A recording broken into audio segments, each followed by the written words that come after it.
Film की शुरुआत में हमें एक किसान को दिखाया जाता है जो जमीन के नीचे से नरम मिट्टी जमा कर रहा होता है। पर तभी उसका शॉवेल किसी चीज में अटक जाता है, इसलिए वो उस जगह की मिट्टी को हटाने लगता है जहां उसे किसी मृत इंसान का हाथ दिखाई देता है जो कि काफी भयानक नजर आ रहा था। जो देखकर वो एकदम घबरा जाता है और तुरंत टॉर्च लाने चला जाता है। पर उसके जाने के बाद जमीन अपने आप ही हिलने लगती है और जब किसान वापस उस गड्ढे के पास आता है तो उसे वहाँ वो शव दिखाई नहीं देता।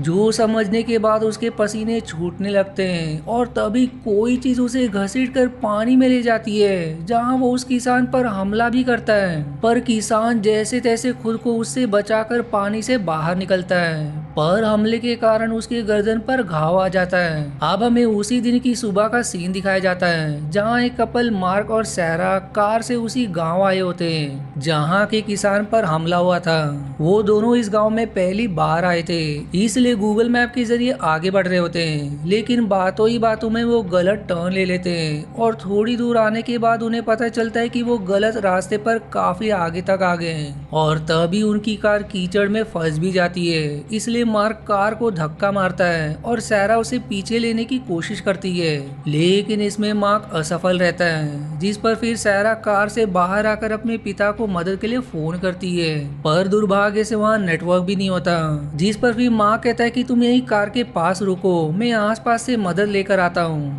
जिसके बाद वहाँ से चला जाता है। पर वो जगह काफी शांत होती है, दूर दूर तक वहाँ कोई नहीं होता और तभी उसे एक घर दिखाई देता है। इसलिए मार्क उस तरफ जाने लगता है और इधर सारा जब कार के अंदर बैठी होती है तो तभी उसे कार के बाहर किसी के होने का आभास होता है, इसलिए वो बाहर चेक करने लगती है, लेकिन उसे वहाँ कोई दिखाई नहीं देता। पर जब वो सिगरेट पीने के लिए लाइटर जलाती है तो हम उसके पीछे एक भयानक हाथ को देख पाते हैं। दूसरी तरफ मार्क उस घर तक आ जाता है, लेकिन वहाँ भी उसे कोई दिखाई नहीं देता। पर घर की सारी लाइट्स चालू होती है, इसलिए वो दरवाजे पर दस्तक देता है, पर अंदर से उसे कोई जवाब नहीं मिलता।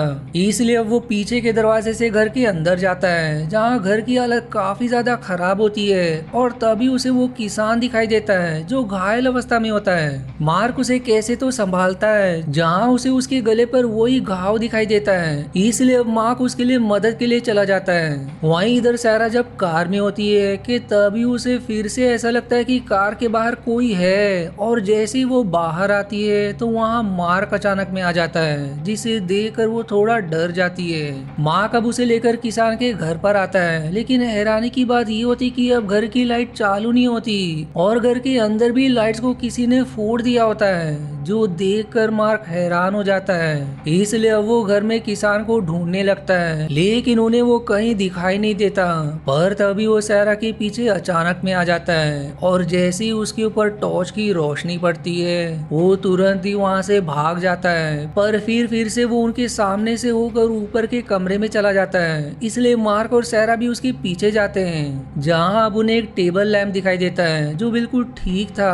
पर तभी किसान मार्क पर हमला भी कर देता है, इसलिए सैरा फिर से उस पर टॉर्च मारती है, जिससे किसान खिड़की के बाहर ही कूद जाता है। पर जब वो दोनों उसे देखने नीचे आते हैं तो उन्हें वहाँ बस किसान का खून दिखाई देता है, लेकिन वो वहाँ नहीं होता, जो देखकर वो दोनों एकदम दंग रह जाते हैं और तुरंत वहाँ से निकलने का सोचते हैं। पर आगे आते ही वो रास्ता भटक जाते हैं, जिस पर फिर उनमें बहस हो जाती है और तभी फिर कोई माँ को भी पानी में घसीट लेता है, जिसमें किसी ने किसान को घसीटा था।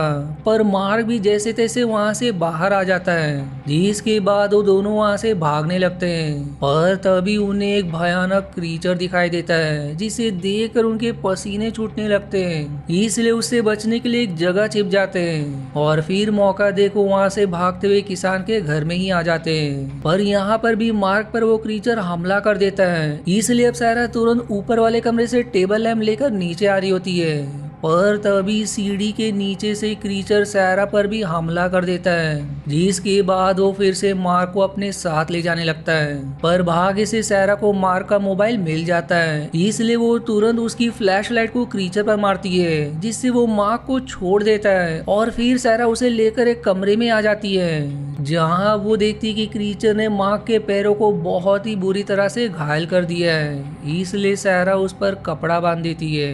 अब मार्क हिम्मत कर करके सहरा के साथ ऊपर के कमरे में आ जाता है, जहाँ वो दोनों उस लैंप को क्रीचर की तरफ कर देते हैं जिससे वो उनकी तरफ नहीं आता। और तभी घर में धुआं दिखाई देता है, जिस पर माँ कहता है कि क्रीचर ने घर में आग लगा दी है, वो अब हमें जलाकर मारना चाहता है। जिस पर अब सहरा मजबूरन मोबाइल लेकर नीचे चेक करने जाती है, जहाँ उसे स्टोव में से धुआं निकलता हुआ दिखाई देता है। इसलिए अब वो उसे बुझाने की काफी कोशिश करती है, लेकिन इसमें वो असफल रहती है और अब धुएं के कारण उसका दम घुटने लगता है। इसलिए अब वो घर के बाहर आ जाती है, पर जब वो घर के अंदर लौटती है तो क्रीचर उसके पीछे पड़ जाता है। इसलिए फिर वो एक जगह छिप जाती है और जैसे ही क्रीचर उसे ढूंढते हुए उसके पास आता है तो वो उसके पैर में तीर घुसाकर अपने आप को एक कमरे में बंद कर लेती है। और अब जब क्रीचर वहां से चला जाता है तो वो तुरंत भागकर मार्क के पास आ जाती है, जहाँ मार्क उससे कहता है कि हमें सुबह होने तक का इंतजार करना होगा, तभी हम यहाँ से निकल सकते हैं। लेकिन सहरा कहती कि ये लैंप हमें उस क्रीचर से ज्यादा समय तक नहीं बचा सकता, इसलिए हमें कुछ न कुछ करना ही होगा।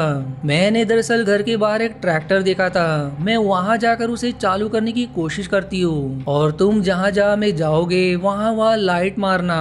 जिसके बाद अब प्लान के अनुसार सहरा घर के बाहर ट्रैक्टर के पास जाने लगती है, लेकिन तभी लैंप बंद हो जाता है, जिससे सहरा के पीछे वो क्रीचर फिर से पड़ जाता है। इसलिए वो तुरंत ट्रैक्टर के पास आकर उसे चालू करने की कोशिश करती है, पर तभी किसान उस पर हमला कर देता है। लेकिन सहरा जैसे तैसे उसे बचकर ट्रैक्टर को चालू करके उसकी हेडलाइट को ऑन कर देती है, जिससे किसान मिट्टी का पुतला बन जाता है। और फिर सहरा ट्रैक्टर से उसे फोड़कर घर के पास आ जाती है, जिसके बाद वो मार्क को लेकर ट्रैक्टर के पास आती है। लेकिन मानो मार्क भी अब शैतान बन गया हो, क्योंकि वो ट्रैक्टर की सारी हेडलाइट्स फोड़ देता है, जो देखकर सहरा तुरंत वहां से भागकर एक जगह छिप जाती है। और जैसे ही मार्क उसके पास आता है तो वो लाइटर चालू करके उसके तरफ करती है, जिससे वो सीधे सीढ़ी से नीचे गिरकर बेहोश हो जाता है। अब सहरा मोमबत्ती जलाकर अकेले ही घर से जाने लगती है, पर तभी उसे माँ के पास एक अंगूठी का बॉक्स दिखाई देता है, जिसे देखकर वो सहरा को शादी का प्रस्ताव देने वाला था, जो देखकर वो भावुक हो जाती है। इसलिए अब वो माँ को भी अपने साथ ले जाने लगती है, पर तभी उसे वो क्रीचर दिखाई देता है जो उसके अंधेरे में आने का इंतजार कर रहा था, जो देख सहरा तुरंत माँ को लेकर एक कमरे में आ जाती है और होश में आने के बाद वो उसे कोई नुकसान ना पहुंचाए इसलिए वो उसके हाथ बांध देती है। जिसके बाद वो फिर से अंगूठी वाला बॉक्स देखने लगती है, पर तभी मार्क होश में आकर सहरा पर हमला करने लगता है, लेकिन हाथ बंधे होने के कारण वो उसे कोई नुकसान नहीं पहुंचा पाता। और वहीं अब मार्क कुछ देर के लिए खुद पर थोड़ा नियंत्रण करके सहरा को तुरंत यहाँ से भाग जाने को कहता है और खुद को चोट पहुंचाने लगता है ताकि वो सहरा को कुछ ना करे। और अब कोई चारा ना होने पर सहरा वहाँ से भागकर ऊपर के कमरे में आ जाती है और वहाँ रखी टीवी को चालू करने की कोशिश करती है, जो भाग्य से अंत में चालू भी हो जाती है, पर उसमें रोशनी बहुत कम होती है। और तभी मार्क भी वहाँ आने लगता है, इसलिए वो मैचेस से पेपर पर आग लगाकर मार्क को वहाँ से दूर भगा देती है। जिसके बाद वो घर के बाहर आकर एक जगह कुछ देर आराम करने के लिए रुकती है, पर तभी वहाँ भी मार्क आ जाता है, जो उस पर हमला करके उसकी एक उंगली पर काट लेता है। लेकिन सहरा खुद को जैसे तैसे बचाकर पीछे वाले कमरे में आ जाती है, जहाँ की भाग्य से एक लाइट ठीक होती है। और जैसे ही मार्क वहाँ आता है सहरा लाइट चालू कर देती है, जिससे मार्क भी किसान की तरह राख की मूर्ति में बदल जाता है, जो देखकर सहरा एकदम दुखी हो जाती है। पर तभी उसकी नजर अपनी उंगली पर पड़ती है जहाँ मार्क ने काटा था, इसलिए अब वो एक टूल की मदद से काफी हिम्मत करने के बाद अपनी उस उंगली को काट देती है और फिर उसमें कपड़ा बांध देती है, क्योंकि अगर वो ऐसा ना करती तो वो भी मार्क की तरह इन्फेक्टेड हो जाती। पर तभी उसे क्रीचर की डरावनी आवाज सुनाई देती है, इसलिए वो उंगली काटने से निकले हुए खून को चारों तरफ फैला देती है और लाइट बंद करके वहीं खड़ी हो जाती है, ताकि जैसे ही क्रीचर वहाँ आए वो लाइट चालू करके उसे भी राख में बदल दे। लेकिन सहरा की ये चाल नाकाम हो जाती है, क्योंकि वो क्रीचर बहुत शातिर होता है। वो सबसे पहले लाइट को ही फोड़ तोड़ देता है, जो देखकर सारा तुरंत उस कमरे से बाहर भागती है। लेकिन अब उसके पास मैचेस भी बहुत कम बची थी और तभी वहाँ वो क्रीचर भी आ जाता है। पर भाग्य से सारा को वहाँ कुछ शराब की बोतल मिल जाती है, इसलिए वो तुरंत लकड़ी पर कपड़ा बांधकर उसमें शराब गिराती है और आग लगाकर उसे मशाल में बदल देती है, जिसे लेकर वो घर के बाहर आती है और क्रीचर को उससे दूर करके वहाँ से भागने लगती है। जिसके बाद वो वहाँ से आगे बढ़ते हुए एक बान में आ जाती है, जहाँ उसे एक लैंटर्न दिखाई देता है, इसलिए वो उसे जलाकर किसान के घर से भाग जाती है।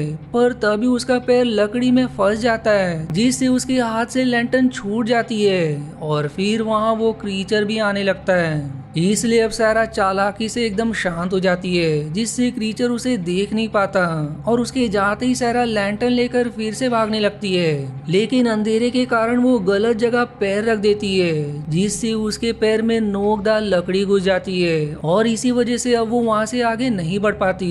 पर फिर भी वो हिम्मत ना हारते हुए रेंग कर आगे बढ़ने लगती है और एक जगह पर आकर रुक जाती है। पर फिर भी क्रीचर उसे ढूंढते हुए वहाँ भी आ जाता है। लेकिन तभी सारा को एक ऑयल का कैन दिखाई देता है, जिसे काम करते समय किसान ने वहाँ रखा था, इसलिए वो तुरंत उस कैन का सारा ऑयल जमीन पर गिरा देती है और जैसे ही वहाँ वो क्रीचर आता है वो लैंटर्न जमीन पर गिराकर तोड़ देती है, जिससे वो क्रीचर जलने लगता है। पर क्रीचर तुरंत पानी के अंदर चला जाता है और थोड़ी देर बाद उसमें से बाहर आकर सारा पर हमला कर देता है। लेकिन फिर वो अचानक में ही धाराशायी हो जाता है, क्योंकि जो लकड़ी सारा के पैर में घुसी थी उसने वो लकड़ी क्रीचर के अंदर घुसा दी होती है, जिससे वो वहीं मारा जाता है। जो देखकर अब सारा की जान में जान आती है, जिसकी थोड़ी देर बाद सुबह भी हो जाती है और इसी हॉरर और मिक्स फीलिंग के साथ ही मूवी यहीं समाप्त हो जाती है। आशा है आपको मेरी एक्सप्लेनेशन पसंद आई। यदि हाँ तो प्लीज वीडियो को लाइक करना और चैनल को सब्सक्राइब करके सपोर्ट करना ना भूलें। मिलते हैं अगले एक्सप्लेनेशन वीडियो में, तब तक के लिए धन्यवाद दोस्तों।